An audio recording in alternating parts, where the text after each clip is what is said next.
Hello friends, welcome to our first blog. আর আজকে আমরা যাব সাওয়ানদুর্গা হিলস। এটা আমাদের প্রথম প্রচেষ্টা। আশা করি আপনাদের ভালো লাগবে। ভালো লাগলে লাইক, শেয়ার অ্যান্ড সাবস্ক্রাইব করে দেবেন। তো লেটস চলো আমাদের সাথে। তো আজ রবিবার আর আমরা বেরিয়ে পড়েছি ঘুরতে।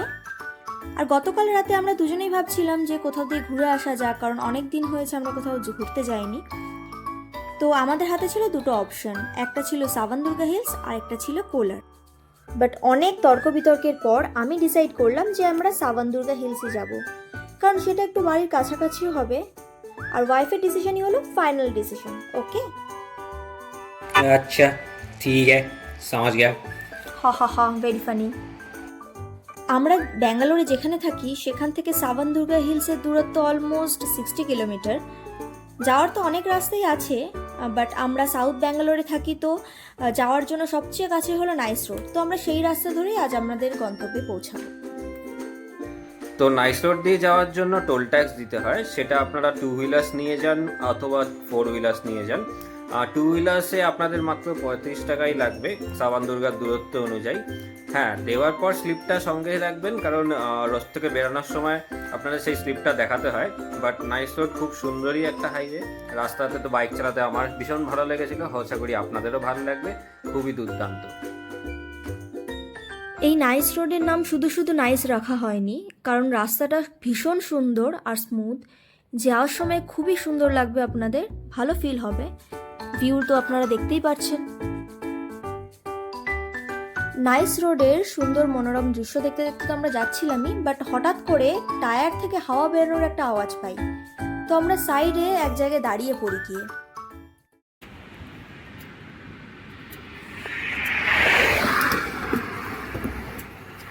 পেট্রোল পাম্প কত দূরে খেয়ে আর এমন একটা জায়গায় টায়ার পাঞ্চার হলো, এবার এই হাইওয়েতে তো আমাকে কোথায় পেট্রোল পাম্প খুঁজে পাবো কে জানে।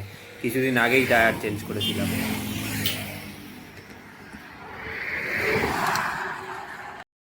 তো এখন আমরা চলেছি পেট্রোল পাম্পের দিকে।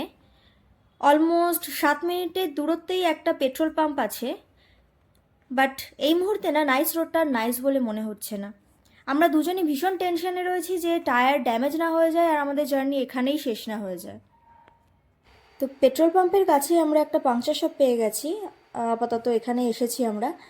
এখানে এসে জানতে পারি টোটাল 3টে পেরেক টায়ারের ভেতরে ঢুকে রয়েছে, যেটা এই দাদা এখন এটা বার করে তারপরে টায়ারটাকে রিপেয়ার করবেন।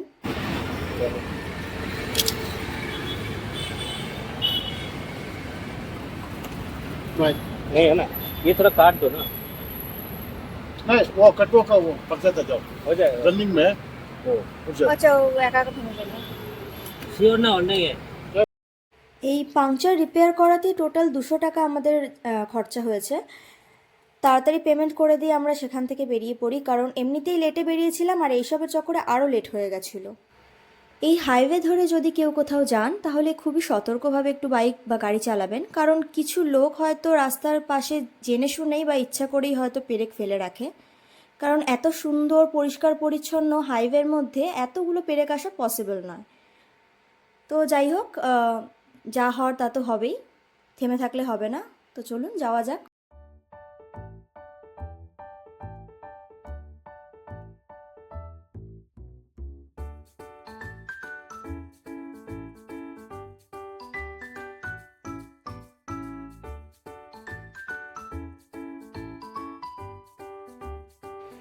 এবার আমরা নাইস রোড ছেড়ে বেরাবো, আর বেরানোর সময় টোল ট্যাক্সের স্লিপটা অবশ্যই দেখাতে হবে।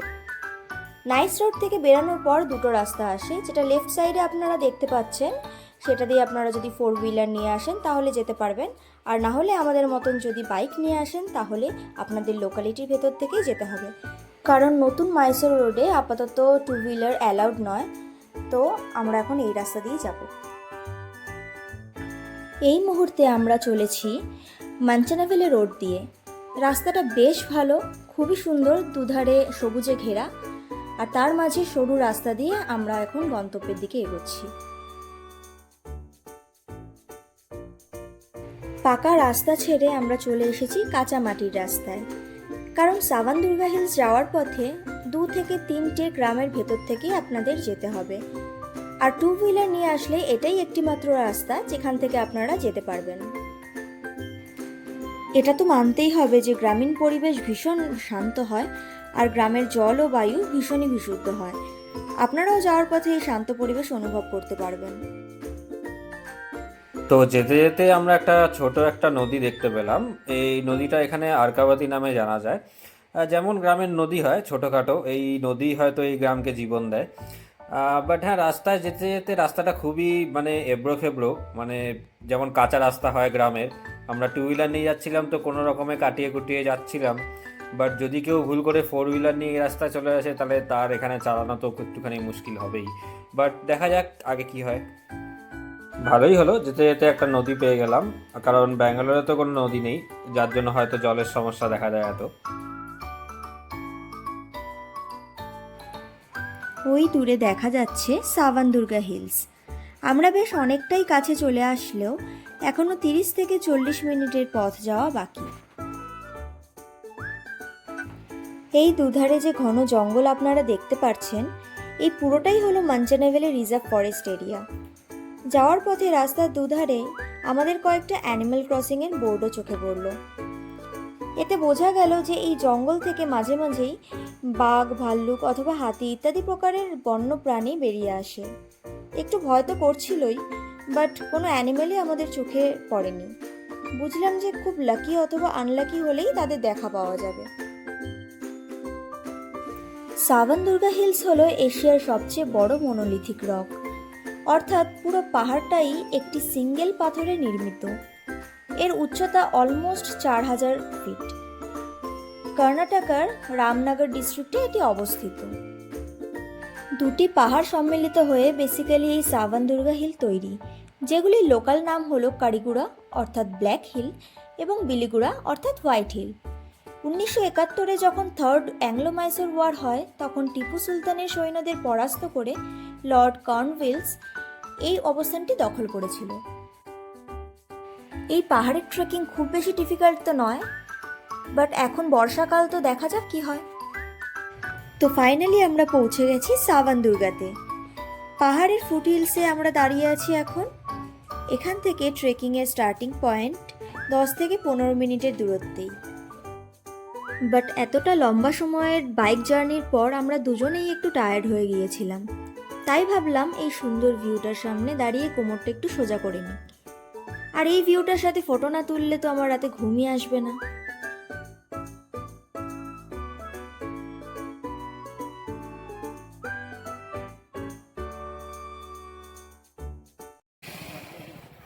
এখন আমরা ট্রেকিংয়ের স্টার্টিং পয়েন্ট খুঁজছি। একজনকে জিজ্ঞেস করতে তিনি বললেন ট্রেকিং এখন বন্ধ আছে, নেক্সট মান্থ ওপেন হবে। বাট ভাবলাম আরও 2-3 জনকে জিজ্ঞেস করে দেখা যাক এক্স্যাক্ট ইনফরমেশন পাওয়া যায় নাকি। তো আমাদের সাথে এই দাদাও এসেছিলেন ট্রেকিংয়ের জন্য। তো উনি লোকাল ল্যাঙ্গুয়েজে এদের জিজ্ঞেস করছিলেন যে কি প্রবলেম হয়েছে, ট্রেকিং বন্ধ কেন। তো জানা গেল যে ওয়েদারের জন্যই বেসিক্যালি এটা বন্ধ আছে এই মাসে, নেক্সট মান্থ হয়তো ওপেন হবে।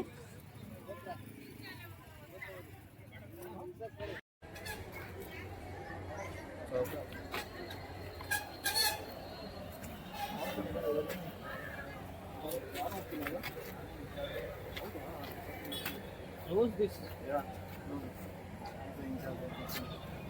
So when will it be opening? Next month. এতদূর ট্রাভেল করে আসার পর ট্রেকিং তো করতে পারলাম না, একটু খারাপ লাগলো। বাট নেক্সট টাইম আবার ট্রাই করব আসার প্রপার ইনফরমেশন নিয়ে, যাতে নিরাশ না হতে হয়।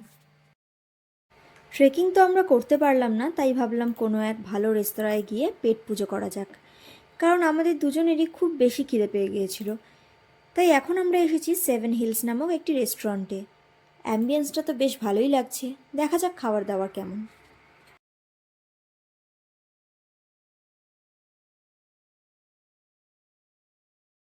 খাবার অর্ডার করার কিছু সময়ের মধ্যেই আমাদের স্টার্টার চলে এসেছে।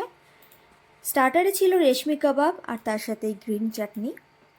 আর মেন কোর্সে আমরা অর্ডার দিয়েছিলাম বাটার নান, বাটার কুলচা আর তার সাথে চিকেন কোলহাপুরি। খাবার কেমন তার রিভিউ আমি নয়, ইনি দেবেন। বলুন कैसा है खाना? कबाब तो बढ़िया है, बात करनी पड़ेगी। ওয়ার্ল্ডের বেস্ট ফুড ক্রিটিকের কাছ থেকে এইটুকু রিভিউ যথেষ্ট ছিল। পেট তো বেশ ভালোই ভরে গেছে, তো এখন বাড়ির দিকে যাওয়ার পালা।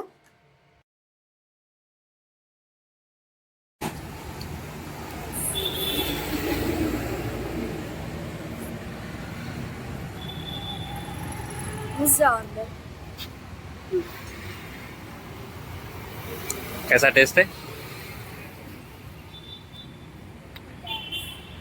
मैं बढ़िया चीज ही बताता।